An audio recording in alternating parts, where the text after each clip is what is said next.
കുട്ടികൾക്കൊപ്പം ice cream കുടിച്ച് രസിക്കാനും തയ്യാറായ ഒരു വിദ്യാഭ്യാസ മന്ത്രി. കലോത്സവ നഗരിയിൽ നിന്നുള്ള ഒരു ദൃശ്യം പുറത്തു വന്നിട്ടുണ്ട്. മന്ത്രി വി ശിവൻകുട്ടിയെ കലോത്സവ വേദിക്ക് സമീപം വെച്ച് കണ്ടപ്പോൾ കുട്ടികൾ ഐസ്ക്രീം കുടിക്കാൻ ക്ഷണിക്കുകയാണ്. ആഗ്രഹമല്ലേ, നിറവേറ്റി കൊടുക്കുക എന്നതാണല്ലോ ഒരു അപ്പൂപ്പൻ എന്നുള്ള നിലയ്ക്ക് ആ കുരുന്നുകളോട് ചെയ്യേണ്ടത്. മന്ത്രി എത്ര ഹൃദ്യമായ രീതിയിൽ ആ പ്രവൃത്തി ചെയ്തു എന്ന് ദൃശ്യങ്ങൾ തെളിയിക്കുന്നുണ്ട്.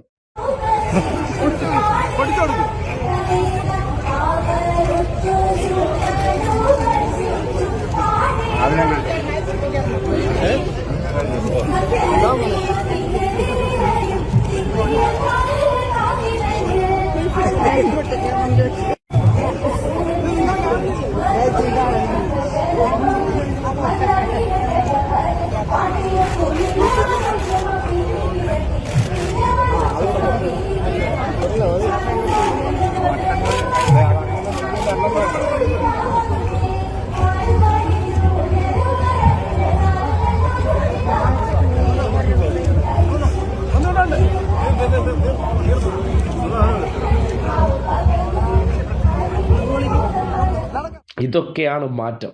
വിദ്യാഭ്യാസ മന്ത്രി എന്നാൽ ആ പദവിക്കപ്പുറം അവർക്കിടയിലെ ഒരു അപ്പൂപ്പന്റെ രീതിയിലാണ് മന്ത്രി. അവരുടെ ഏത് ആഗ്രഹങ്ങളും സാധിച്ചു കൊടുക്കുന്ന വിദ്യാഭ്യാസ മന്ത്രി. നേരിട്ട് പരാതി പറഞ്ഞാൽ ഇടപെടൽ. ഈ അടുത്ത ദിവസങ്ങളിൽ കണ്ടതാണ്. വെക്കേഷൻ സമയത്ത് കളിക്കാൻ അനുവദിക്കുന്നില്ല എന്ന്. അതിനുപോലും ഇടപെടൽ നടത്തുന്ന, പരാതികളും പരിഭവങ്ങളും പറഞ്ഞാലും സന്തോഷത്തിന് കൂടെ കൂടാൻ വിളിച്ചാലും ചെല്ലുന്നൊരു വിദ്യാഭ്യാസ മന്ത്രി നമ്മളിപ്പോൾ കാണുകയാണ്. കഴിഞ്ഞ 10 വർഷത്തിനിടയിൽ കേരളത്തിൽ വന്ന മാറ്റങ്ങളുടെ ഒരു ഭാഗം കൂടിയാണ് ഈ കാണുന്നത്. മന്ത്രി എന്നാൽ ഏതോ കാണാൻ പറ്റാത്ത അധികാര പദവിയിലിരിക്കുന്ന, അല്ലെങ്കിൽ നമ്മളോടൊന്നും സംസാരിക്കാത്ത വ്യക്തിയല്ല. നിങ്ങൾക്കിടയിലുള്ള ഒരാളാണ്. നിങ്ങളുടെ വിഷമങ്ങൾ മനസ്സിലാകുന്ന ഒരാളാണ്. നിങ്ങൾക്ക് വേണ്ടി നിലകൊള്ളുന്ന ഒരാളാണ് എന്നുള്ള ഒരു ബോധ്യം വിദ്യാർത്ഥികൾക്കിടയിൽ ഉണ്ടാക്കിയെടുക്കാൻ മന്ത്രിക്ക് കഴിഞ്ഞു എന്നുള്ളതാണ് കഴിഞ്ഞ 5 വർഷത്തെ നേട്ടം.